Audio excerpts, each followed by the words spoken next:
Sunari 4.3 my FM से मैं हूं आरजे नवनीत आपके साथ में, और एक बेहतरीन एक्टर के साथ आज मुलाकात होने वाली है।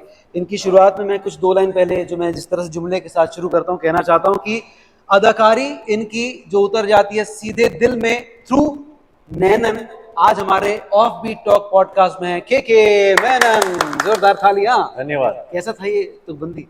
बहुत अच्छा लगा। थोड़ी अंग्रेजी डाल दी तुमने, थ्रू वगैरह।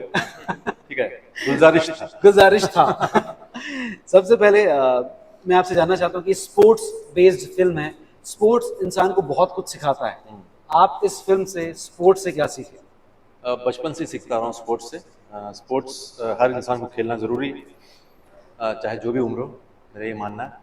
और ये मेरे विचार हैं, लेकिन जैसे मैंने फिल्म कंप्लीट की तो ये विचार जो है सुदृढ़ हो गया मेरे दिमाग में।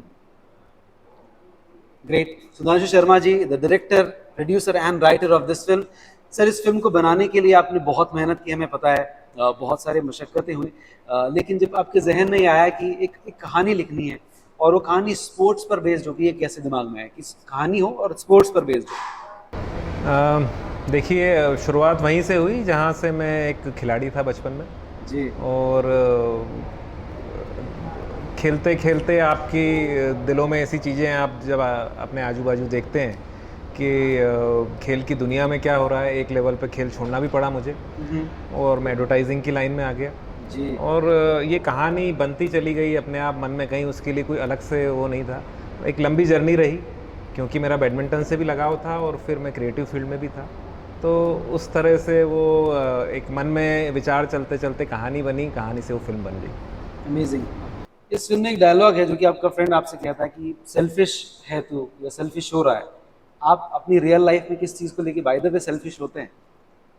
यार, मैं इतना कैरेक्टर एनालिसिस नहीं करता हूँ मैं अपना, हाँ। क्योंकि उसमें वो जब तक कि मुझे ऐसा लगे ना कि मैं कुछ बहुत ही ज़्यादा गलत कर रहा हूँ, लेकिन उतना एनालिसिस करने की ज़रूरत नहीं है मेरे ख्याल से। अगर आपको पता है कि आप एक इंस्पायर्ड ज़िंदगी की तरफ आपका रुख है तो उतना काफ़ी होता है, वरना राइट एंड रॉन्ग का कोई अंत नहीं है। मतलब वो तो आप डिबेट करते रहेंगे अपने आप से, एक दिन पगला जाएंगे। तो ज़रूरी है कि आप इंस्पायर्ड ज़िंदगी जिए, और उसमें कुछ त्रुटियां होंगी, कुछ कुछ ऐसी चीज़ें होंगी जो आपने गलत की हो, उसको सुधार लेना।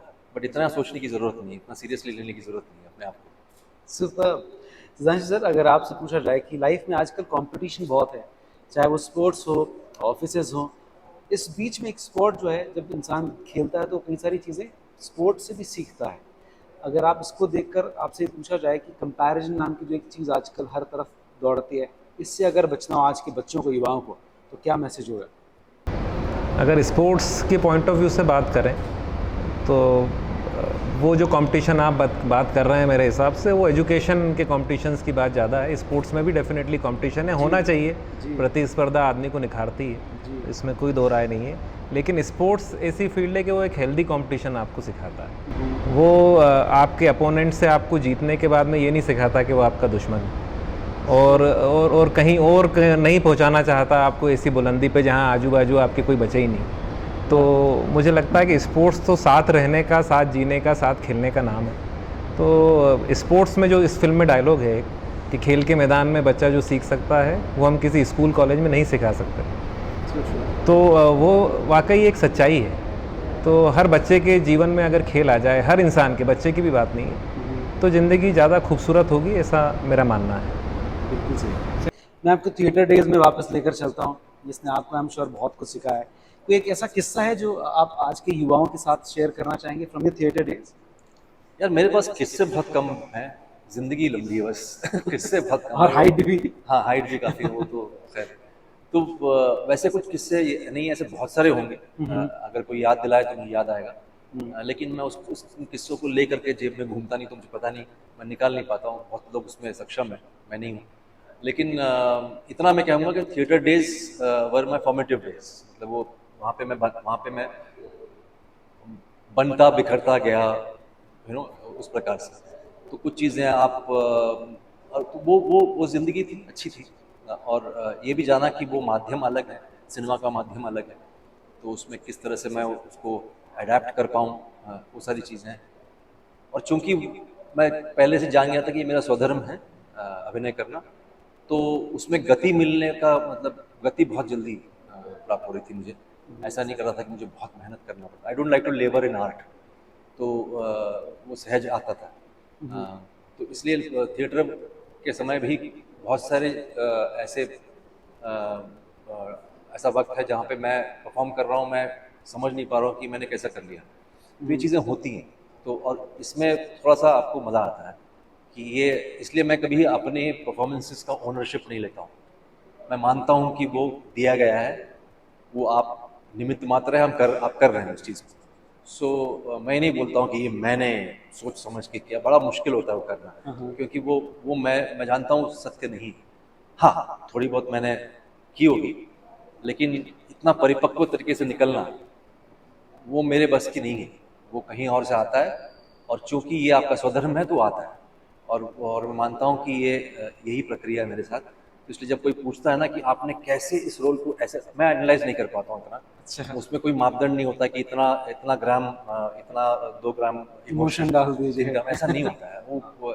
वो आता है, it just comes and you accept it, surrender to it and just do it. आपने अमिताभ बच्चन के साथ भी काम किया है, शाहरुख खान के साथ भी काम किया है। इन दोनों में अगर एक कॉमन चीज़ जो उन्हें वो बनाती है, वो क्या चीज़ हो कौन सकती कौन? है? बच्चन अमिताभ साहब बच्चन और और शाहरुख खान। अच्छा, शाहरुख के साथ मैंने काम नहीं आपने किया इनकी फिर। फ़िल्म की शुरुआत नहीं नहीं, में उन्होंने सिर्फ इनका प्रोडक्शन था। नहीं, उन्होंने सिर्फ वॉइस ओवर दिया था मेरे ख्याल से उसमें, या फिर अच्छा, बाद में आया। शौर्य की बात कर रहे हैं। हाँ, उसमें वॉइस ओवर दिया यस, था, यस, वॉइस शौर्य ओवर, क्या हाँ है? वॉइस ओवर दिया जी, जी। था। तो उनसे बट पूछना अदरवाइज़ चाहिए है यार, कि कैसे काम लगा मेरा, वरना नहीं उन्होंने बहुत अच्छा। वो देख करके उन्होंने वॉइस ओवर दिया था। बाकी बच्चन साहब के साथ यस उन्होंने जी, काम की, 2-3 फिल्में की, 2 फिल्में की। बहुत ही मतलब अब उनके बारे में क्या कहा जाए, मतलब वो तो लेजेंड ऑफ लेजेंड है। हुँ, तो वो अभी भी वो एक स्टूडेंट की तरह रिहर्स करते हैं, नए कलाकार की तरह रिहर्स करते हैं। वो उतना ही उत्साह है हर सीन में, मतलब उसको प्रिपेयर करने में। वो सारी चीज़ें प्रेरणादायक होती है। तो वो मुझे उनके साथ दोनों टाइम काम करने में बड़ा मज़ा आया। और पता नहीं, व्हेन यू, जब वो आप इस ऐसे के इंसान को देखते हो, आपको लगता है कि हाँ जायज़ है कि वो ये बंदा वहाँ है, बिकॉज वो उस तरह का काम करता है वो। हुँ, ग्रेट। सर इंदौर स्पोर्ट्स को देखते हैं अगर आप, किस तरह से देखते हैं? What are the future? Indore के स्पोर्ट्स का। इंदौर के स्पोर्ट्स की, क्योंकि आप इंदौर के हैं इसीलिए हम चाहते हैं कि इंदौर को लेकर आपसे बात की जाए और आप सोचें और बताइए कि आप कर सकते हैं और आप एक नज़रिया भी रखते हैं।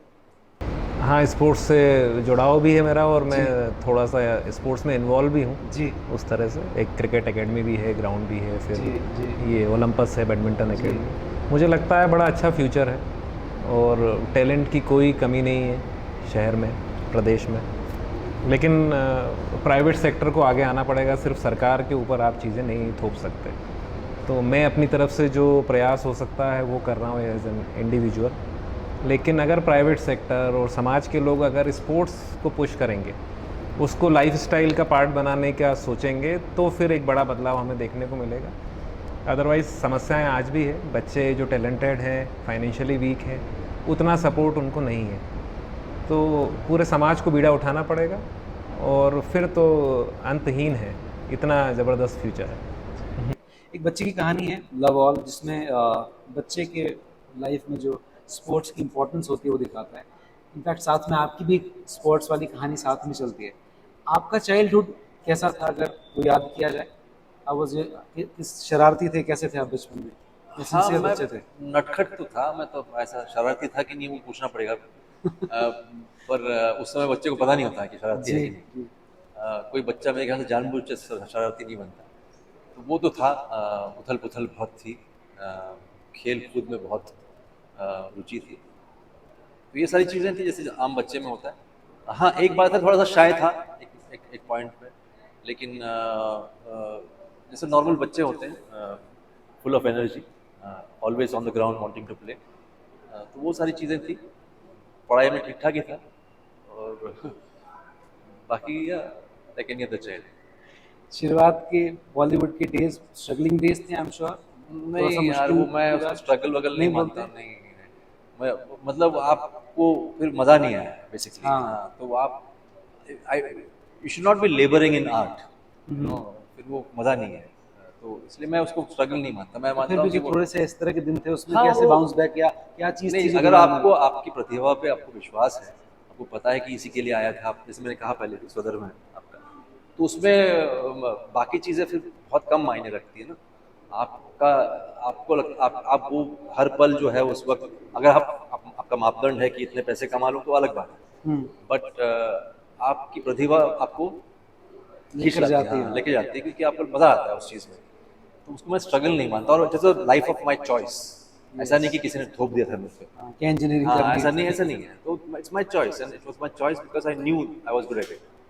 तो वो कॉन्फिडेंस, वो बोलते हैं ना, पावर ऑफ स्ट्रेंथ, वो काम कर गया मेरे लिए। जी। Before we leave, last question, what is your thought for life? Thought for life, don't waste life, live it to the fullest in a very positive manner. Sir. मुझे लगता है कि एक सेल्फ डिसिप्लिन के साथ में लाइफ में आगे बढ़ना, और बहुत सारी हम कई ऐसी चीज़ों में उलझे रहते हैं जिनकी ज़रूरत नहीं है लाइफ में। अपनी नेगेटिविटी हम खुद खड़ी करते हैं, अपने रास्ते के रोड़े हम खुद बनते हैं। जी। तो जो कहते हैं अपने आप को पहचानना, पहचान के सरल सुंदर जीवन जीना, सरल काम करना, क्योंकि सरल ही लोगों तक पहुंचता है और सरल ही सुंदर होता है। तो जीवन को कॉम्प्लिकेटेड ना करें, आसान रखें। ये एक थॉट है लाइफ को लेके मेरा।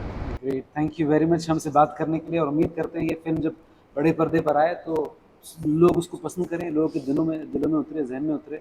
25 तारीख को फिल्म रिलीज हो रही है लव ऑल, तो आप अपना प्यार इस फिल्म पर जरूर लुटाएं।